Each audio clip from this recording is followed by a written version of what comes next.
Bismillahirrahmanirrahim. Assalamualaikum warahmatullahi wabarakatuh. Bapak, Ibu yang kami hormati, Ibu Erna Tikasari selaku pengembang kurikulum, Bapak Amar Marsal, Bapak Kepala Sekolah, dan semua guru yang berbahagia. Alhamdulillahirabbil alamin, wassalatu wassalamu ala sayyidina Muhammadin asyrafil anbiya'i wal mursalin wa ala alihi wa sahbihi ajma'in wa ba'du. Alhamdulillah, pada kesempatan yang berbahagia ini kita bertemu kembali dalam suasana yang insya Allah penuh dengan keberkahan. Semangat, istiqomah terus untuk mempelajari, mengkaji lagi lebih dalam tentang ilmu-ilmu agama, terutama ilmu yang berkaitan dengan hal-hal yang sifatnya kewajiban individu. Sebagaimana yang disebutkan dalam hadis, Thalabul ilmi faridatun ala kulli muslimin. Mempelajari ilmu, yakni ilmu yang sifatnya fardu aini, adalah faridatun, kewajiban, ala kulli muslimin, atas setiap muslim.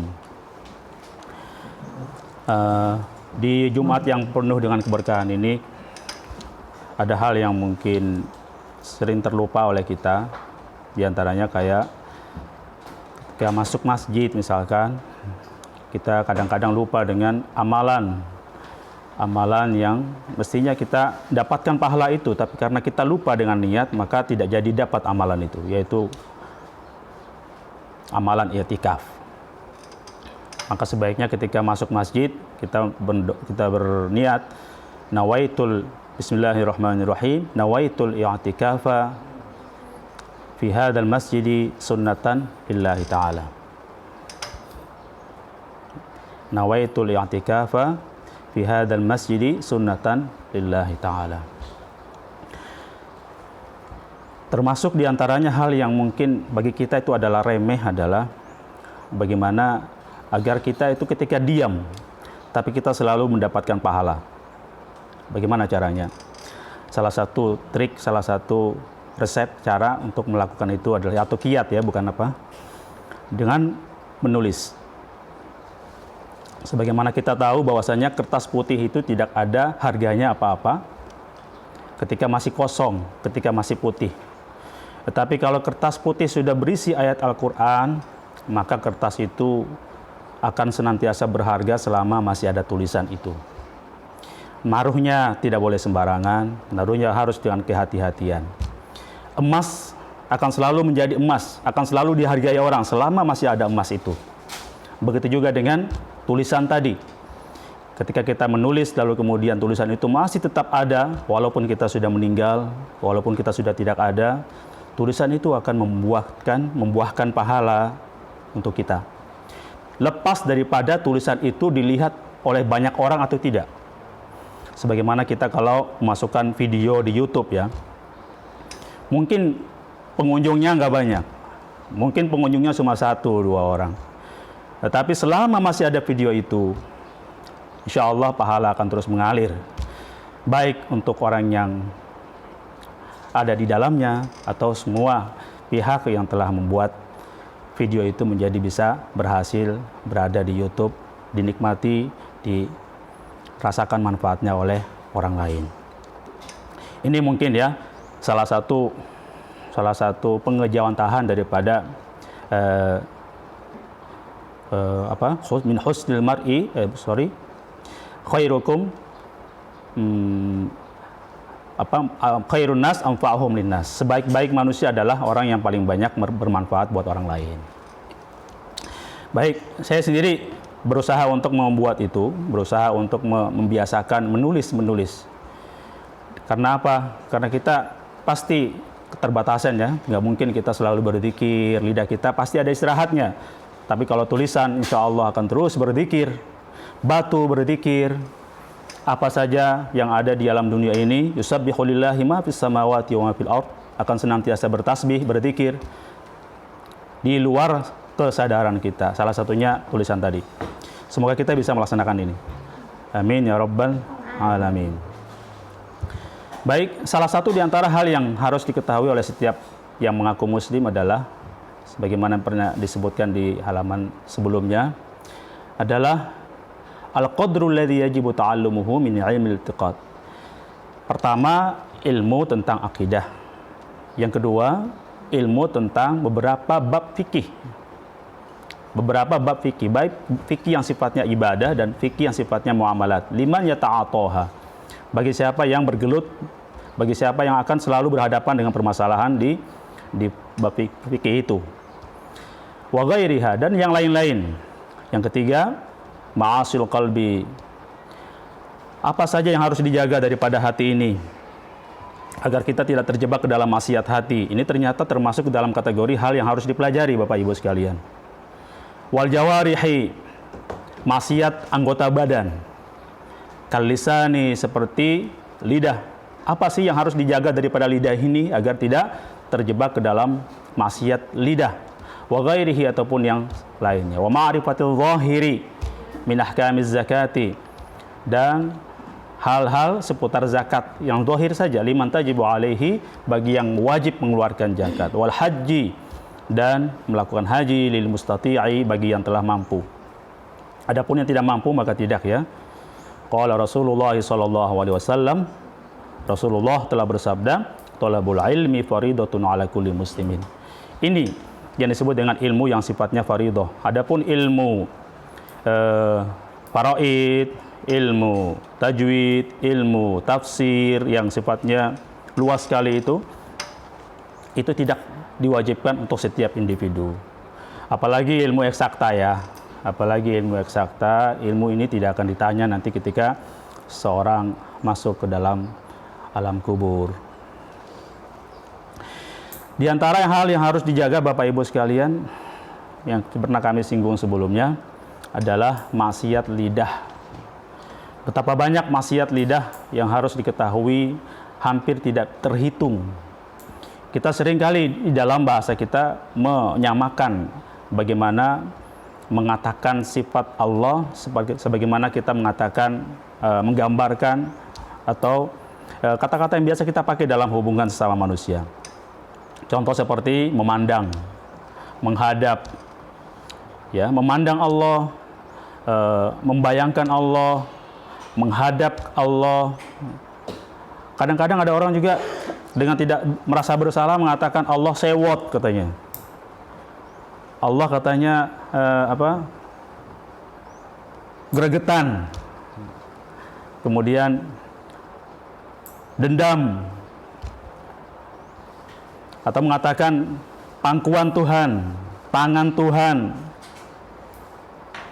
wajah Tuhan, dan lain sebagainya. Yang mana kata-kata ini membayangkan kita akan sesuatu, yakni anggota tubuh. Padahal sebagaimana disebutkan oleh Imam At-Tahawi, disebutkan ta'alallahu 'anil hududi wal ghayati wal arkani wal a'dha'i. Artinya wal a'dha'i, Allah tidak mungkin disifati dengan anggota tubuh. Di antaranya anggota tubuh adalah tangan, wajah. Walaupun dalam Al-Qur'an ada memang yadullahi fawqa aydihim. Yadullahi fawqa aydihim. Kalau dalam Quran terjemah, kita menemukan di situ tangan Allah di atas tangan-tangan mereka, di atas tangan-tangan manusia. Ada lagi fa aina ma tuwallu, maka arah mana saja kamu hadapkan wajahmu, fa aina ma tuwallu fa thamma wajhullah, maka di sanalah wajhullah, diartikan di situ wajah Allah. Saya ulangi lagi. Kata-kata yang berkaitan dengan Allah Subhanahu wa taala tidak boleh kita samakan sebagaimana kata-kata yang biasa kita pakai untuk makhluk. Salah satu diantaranya adalah yang berkaitan atau yang mengarah kepada anggota tubuh, seperti wajah, tangan.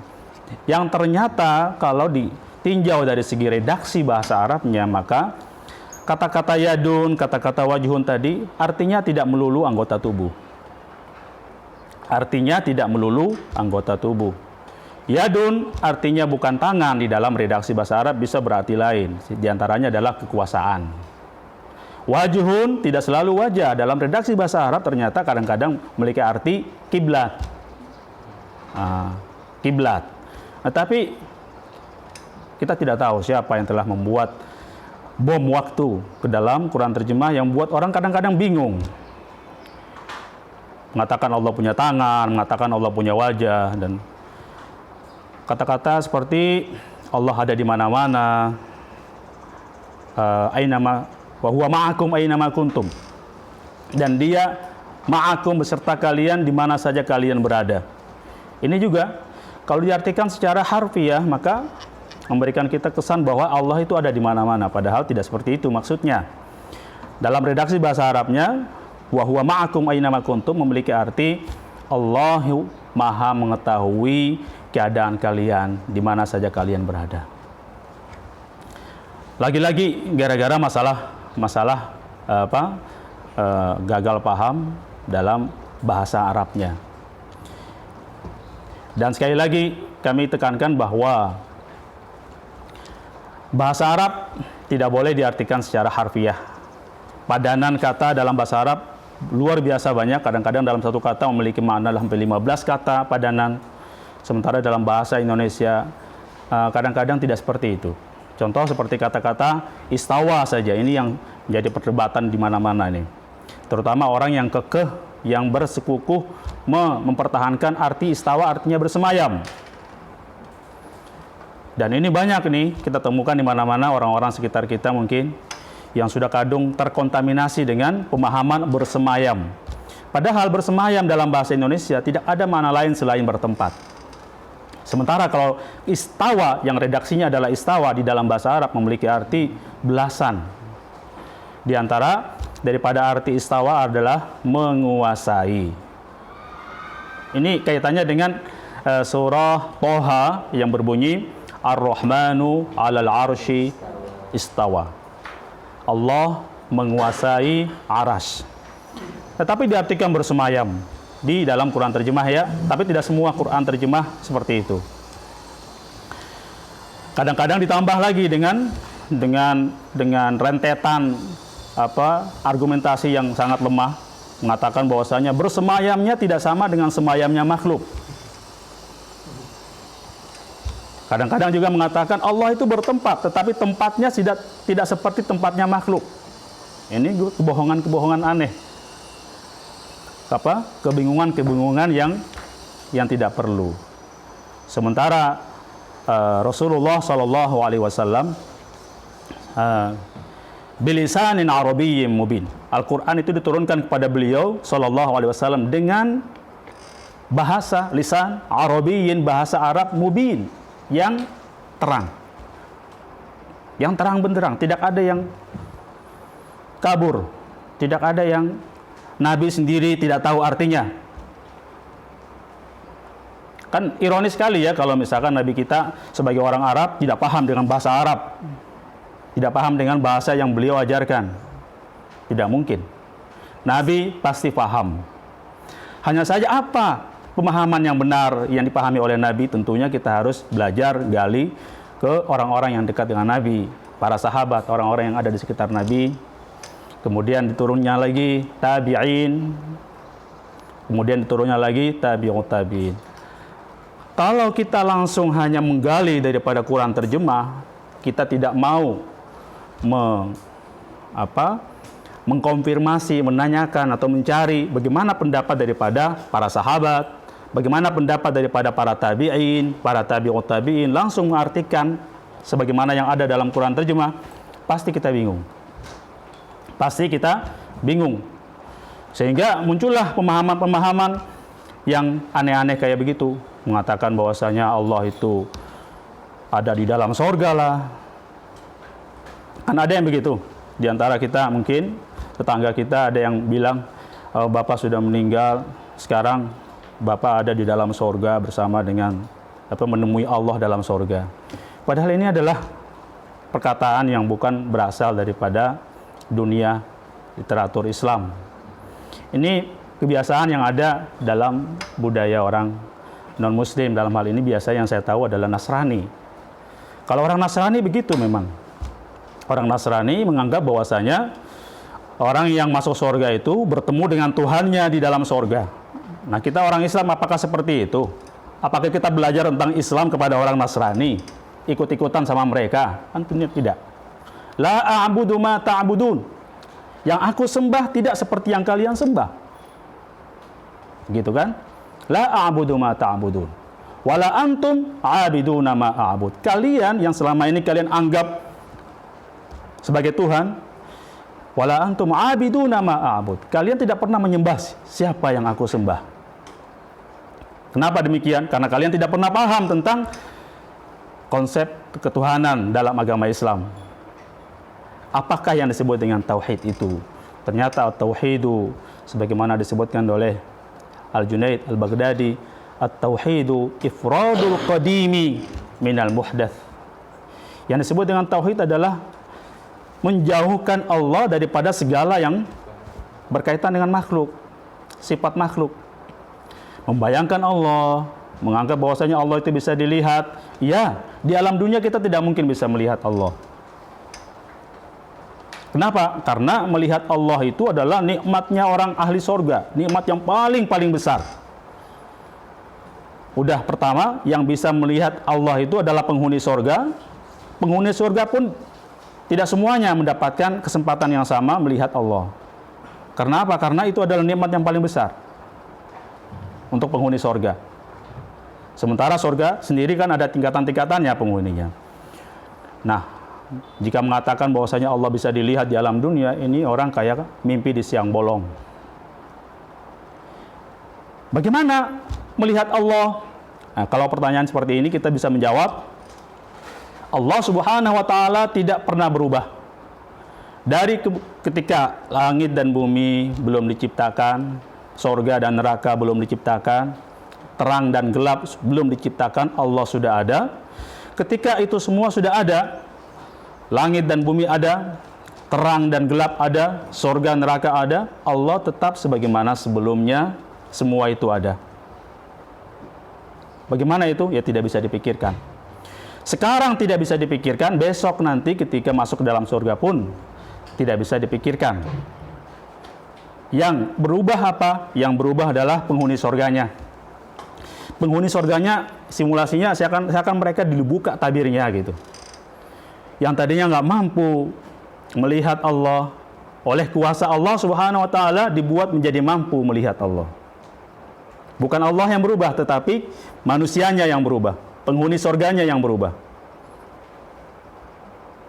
Allah tidak berubah. Allah tetap sebagaimana keadaannya, tidak pernah bisa dibayangkan, tidak pernah berubah. Jadi Allah berlaku padanya sifat 20 itu dengan tanpa tafsiran-tafsiran yang mengarah kepada tafsiran yang membuat kita jadi membayangkan akan sesuatu. Allah Maha hidup, Allah Maha berbicara, Allah Maha mendengar, Allah Maha melihat. Tetapi hidupnya Allah, melihatnya Allah, berbicaranya Allah, mendengarnya Allah, semua itu adalah ada dalam Al-Quran. Tauqifi, artinya tauqifi, kita harus menetapkan sebagaimana yang ada dalam Al-Quran. Tidak boleh kita buang, tidak boleh kita merubah itu.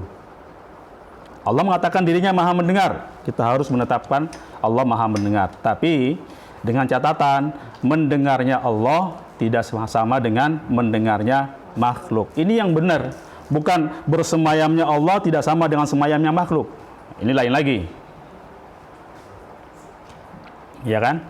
Tolong dibedain antara sifat-sifat yang sifatnya harus diartikan apa adanya dengan sifat-sifat yang harus diartikan secara takwil, secara makna lain, mengacu kepada redaksi bahasa Arab itu. Selanjutnya, sampai di situ mungkin ada pertanyaan Bapak Ibu?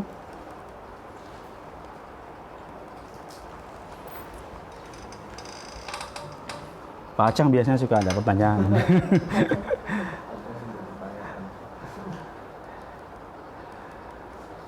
Baik, kalau tidak ada pertanyaan, Bu Erna mungkin? Enggak. Kalau tidak ada pertanyaan, kita masuk ke poin ke-7 ya. Poin ke-7. Apakah makna firman Allah wa huwa ma'akum aynama kuntum? Apa makna daripada dan dia beserta kalian di mana saja kalian berada? Nah, ini ada di sini disebutkan artinya bahwa Allah Maha mengetahui kalian dimanapun kalian berada. Sebagaimana ini dikatakan oleh siapa? Imam Sufyan Ats-Tsauri, Imam Asy-Syafi'i, Imam Ahmad, Imam Malik. Artinya kalau Imam Sufyan Ats-Tsauri sudah mengatakan itu, Asy-Syafi'i mengatakan itu, apalagi yang membuat kita jadi ragu kok diartikan Allah itu ada di mana-mana? Kita ngikut siapa? Kita ngikut kepada yang lebih paham tentang redaksi bahasa Arab ini, yaitu Asy-Syafi'i. Asy-Syafi'i saja beliau itu sangat dihormati oleh Imam Ghazali, ya, Imam Al-Ghazali yang dikenal dengan Hujjatul Islam. Andai beliau mau, beliau boleh-boleh saja sudah punya capability, sudah punya kompetensi untuk membuat mazhab sendiri. Tapi beliau tidak seperti itu. Beliau lebih tawadhu, ikut kepada Asy-Syafi'i, pendapat Asy-Syafi'i, Imam Ghazali. Artinya kita nggak perlu ragu Bapak Ibu. Dan disebutkan lagi dalam surah At-Talaq yang menguatkan wa huwa ma'akum aynama kuntum, disebutkan wa annallaha qad ahata bikulli syai'in ilma, dan bahwasanya Allah Subhanahu wa taala Maha mengetahui segala tempat. Maha mengetahui segala tempat. Persis dengan wa huwa ma'akum aynama kuntum. Disebutkan juga dalam sebuah hadis riwayat Al-Bukhari, irba'u ala anfusikum, yang artinya jangan kalian memaksa diri mengeraskan suara. Irba'u ala anfusikum ketika dalam salat. Fa innakum la tad'una asamma wala ghaiba, karena kalian ini tidak sedang memanggil asamma, zat yang tuli, wala ghaiba ataupun gaib. Wa innama, melainkan tad'una, yang kalian sembah ini adalah sami'an, zat yang maha mendengar, qariban, zat yang maha dekat. Ini kadang-kadang ada orang dalam doanya terlalu berlebihan, teriak-teriak, maka ditegur dengan hadis ini, riwayat Al-Bukhari. Mungkin ada pertanyaan, ya, apakah Allah itu barang sesuatu yang gaib? Disebutkan di sini adalah gaiban. Apakah Allah itu sesuatu yang gaib? Maka kita menjawab di sini bahwasanya Allah adalah gaibun, tapi la kal gaibat. Allah itu gaib, tapi tidak seperti segala sesuatu yang gaib. Malaikat gaib, jin gaib, kan gitu ya. Arasy, sesuatu yang gaib. Segala yang kita tidak pernah bisa melihat saat ini, itu disebut dengan gaib. Termasuk azab kubur, itu gaib. Allah disebutkan dalam hadis ini juga gaib. Tetapi bagaimana mengartikan gaib di sini? Gaibun la kal gaibat. Allah gaib, tapi tidak seperti segala sesuatu yang gaib. Ini sama, tidak masalah, ya. Sama juga dengan mengatakan Allah maujudun. Allah itu adalah sesuatu yang ada, tapi la kal maujudat, tetapi tidak seperti segala sesuatu yang maujud. Allah gaib, la kal gaibat. Juga Allah itu maujudun, la kal maujudat. Allah maujud, tapi tidak seperti segala sesuatu yang maujud. Allah gaib, tetapi tidak seperti segala sesuatu yang gaib. Sampai situ ada pertanyaan? Ada yang kurang jelas?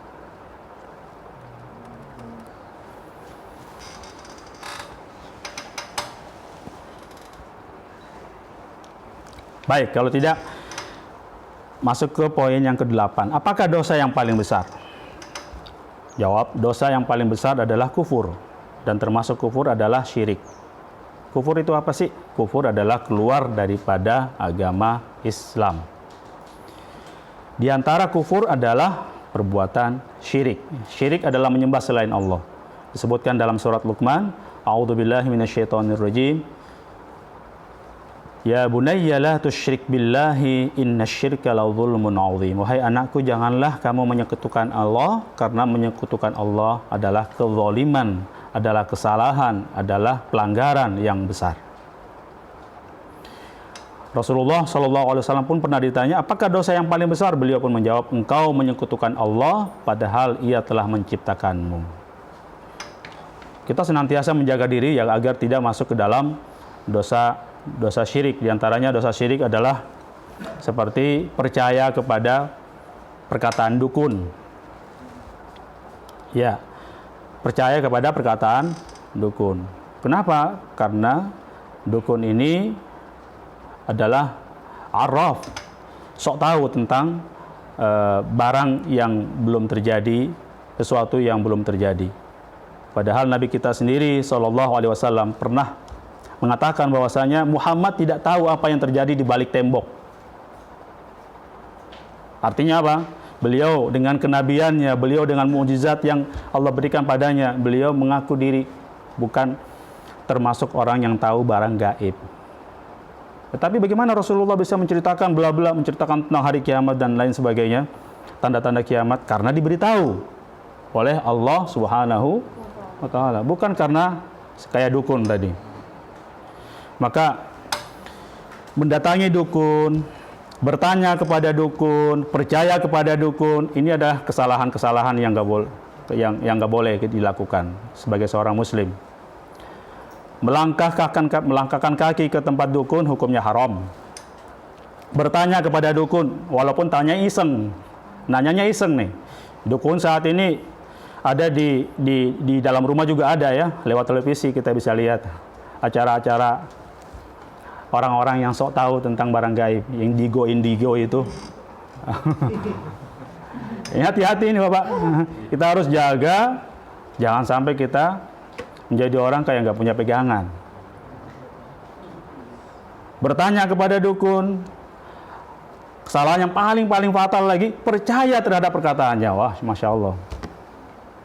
Ini tiga hal yang harus dihindari oleh kita. Jadi sebaiknya Bapak Ibu kalau pas lagi nonton TV, pas di channel tentang perdukunan itu ditutup aja, nggak usah dilihat.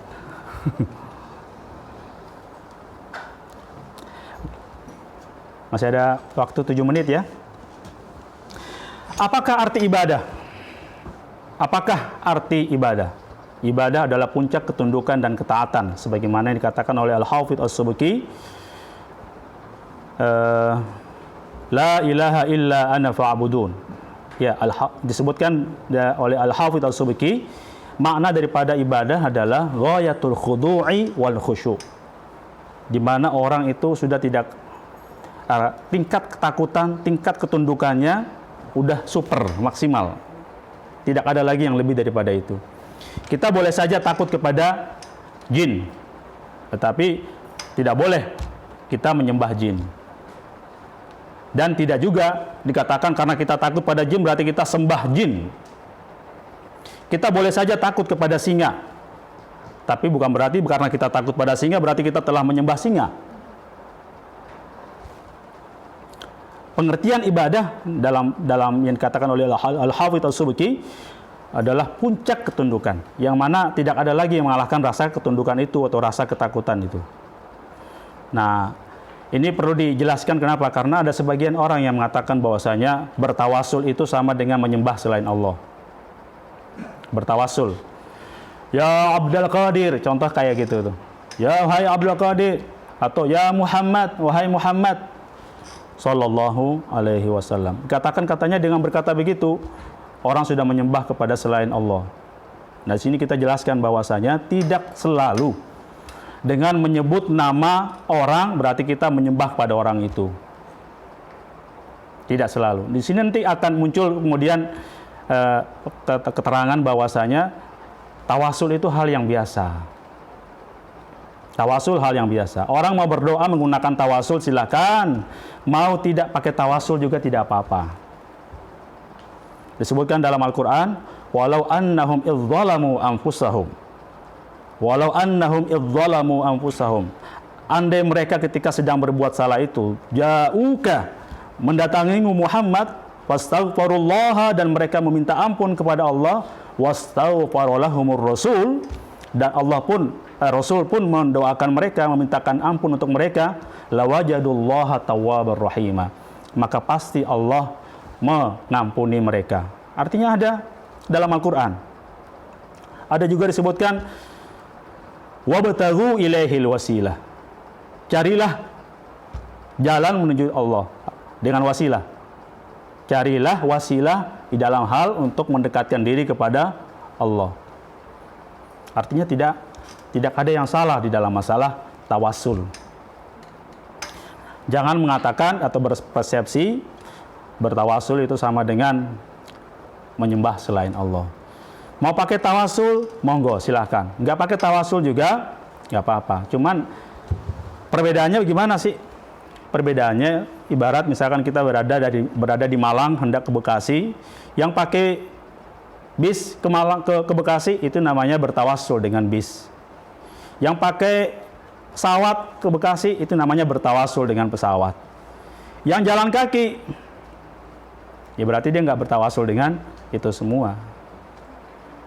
Ibarat orang yang berdoa tidak menggunakan tawasul adalah seperti orang yang berjalan kaki tidak menggunakan apa-apa. Nah, Nabi Adam sendiri alaihi salam ternyata dalam sebuah riwayat disebutkan bahwa beliau pun bertawasul dengan Nabi kita Muhammad SAW. Dari mana ini ditemukan? Dari tulisan. Memang Rasulullah belum diciptakan, Rasulullah belum lahir, tetapi tulisan La ilaha illallah Muhammadur Rasulullah itu sudah ada di atas aras. Nah, ketika Nabi Adam melihat tulisan itu, beliau pun jadi paham bahwasanya Muhammad adalah Rasul pilihan, Rasul yang paling mulia, sehingga namanya digandengkan dengan Allah Subhanahu wa taala. La ilaha illallah Muhammadur Rasulullah. Nabi Adam bertawasul dengan nama Muhammad. Saya meminta ampun kepada engkau. Saya meminta ampun, saya beristighfar. Ini artinya tidak usah dibesar-besarkan. Masalah tawasul adalah tradisi biasa, tidak usah dibesar-besarkan. Sama dengan kita kalau sakit, kita bertawasul kepada dokter. Bertawasul dengan obat-obat. Sakit nggak mau minum obat, silakan. Minum obat sama dengan bertawasul menggunakan obat.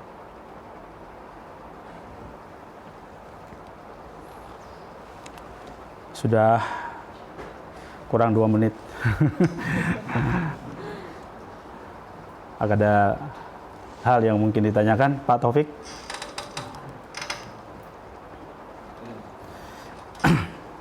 Baik, kalau begitu kita tutup pertemuan ini dengan bacaan Al-Fatihah. Semoga kita semua senantiasa dijaga oleh Allah Subhanahu wa taala daripada hal-hal yang diharamkan, daripada hal-hal yang bisa membuat kita terjebak dalam kesalahan besar, kesalahan syirik, kufur. Nauzubillahi min dzalik. Ala hadhihi niyyah wa kullu niyyatin shalihah. Al-Fatihah. A'udzubillahi minasyaitonir rajim. Bismillahirrahmanirrahim. Alhamdulillahirabbil alamin arrahmanir rahim maliki yaumiddin. Iyyaka na'budu wa iyyaka nasta'in. Ihdinas siratal mustaqim, siratal ladzina an'amta 'alaihim ghairil maghdubi 'alaihim waladdallin. Terima kasih atas segala perhatian. Mohon maaf atas segala kekurangan. Wallahul muwaffiq ila aqwamit thoriq. Wassalamualaikum warahmatullahi wabarakatuh.